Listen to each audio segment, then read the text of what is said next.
Do you consider that the proposal that you're supporting here this evening would have had more credibility if the changes that are required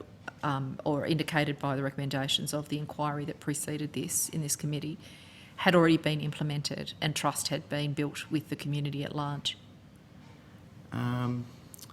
I just don't think you've got enough cash in the bank, is what I'm saying. Yeah, well, do you know, there isn't enough trust. The currency of trust is just in deficit at the moment, and that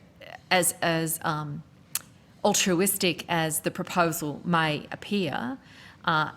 the credibility of the claims that life insurers won't stop income protection, that there will be no coercion, are simply not resonating with a community where that trust deficit is so big.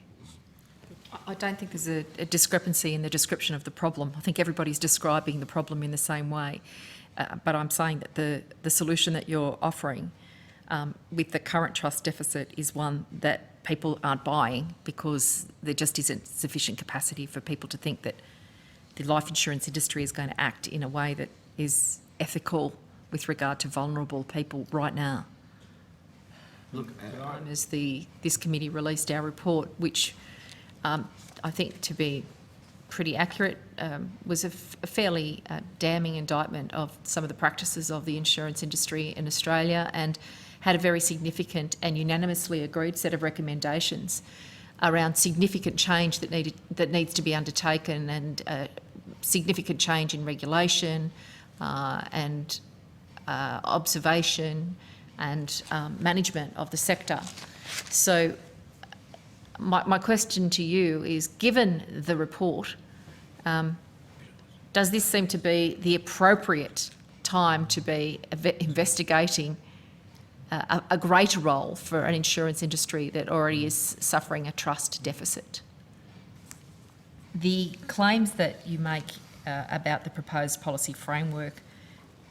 and I just quoted, I'm not quite sure if it's exactly your words, but all treatment the life insurer offers to pay for would be arranged through the claimant's treating physician and with customer consent, doesn't seem to be a claim that people believe is actually going to be able to be enforced, enacted. And many of the submitters this evening have spoken about the gap between, what seems to be, a well-intentioned offering and the regulatory framework that would need to be implemented to make it actually enforceable and mitigate some of the power imbalances that have been articulated by